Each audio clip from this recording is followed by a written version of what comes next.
Assalamualaikum warahmatullahi wabarakatuh. Sampurasun. Bertemu lagi dengan Mr. Fahmi di pelajaran Bahasa Sunda.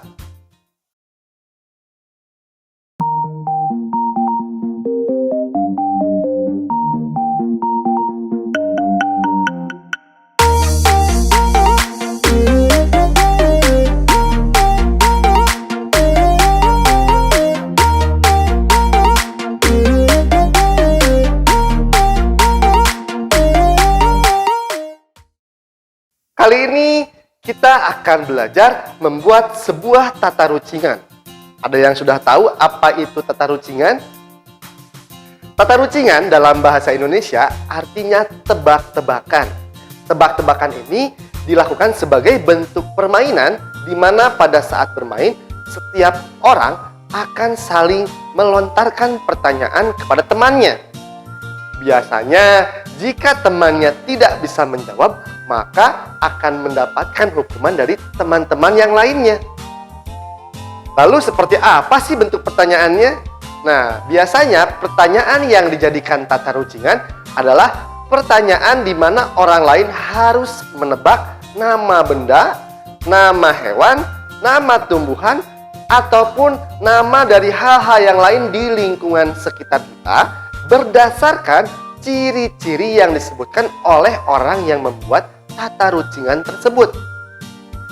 Dalam membuat tata rucingan, biasanya ditentukan dulu tema yang disepakati. Selain itu, ciri-ciri yang disebutkan dalam pertanyaan bisa bersifat faktual atau sesuai dengan aslinya, atau juga bisa dengan menyebutkan ciri-ciri yang tidak biasa, tapi tetap berkaitan dengan benda yang harus mereka tebak atau nama yang harus mereka tebak.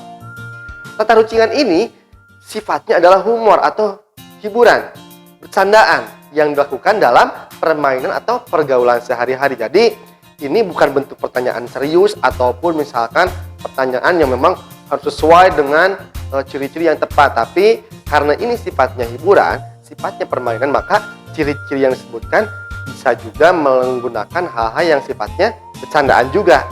Nah, agar lebih mengerti, Mister akan memberikan sebuah contoh tata rucingan dengan tema hewan. Tata rucingan yang pertama. Sato naon anu awakna hideung, bisa ngapung jeung kaluarna ti peuting. Nah, ada yang tahu nggak? Ya, jawabannya adalah kelelawar atau dalam bahasa Sunda disebut juga lalai. Sekarang kita lihat tata rucingan yang kedua. Sato naon anu resep gadang jeung lamun sare sukuna di luhur. Ada yang tahu jawabannya? Yap, jawabannya sama. Kelelawar atau dalam bahasa Sunda disebut lalai. Jika kita perhatikan, kedua tata rucingan tersebut mempunyai jawaban yang sama. Akan tetapi, yang membedakan antara kedua tata rucingan tersebut adalah bahasa yang digunakan dalam membuat tata rucingan.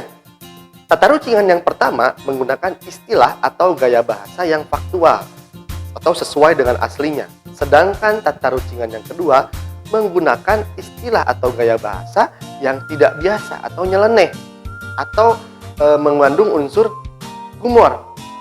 Nah, keduanya merupakan contoh yang benar dan bisa digunakan untuk membuat tata rucingan.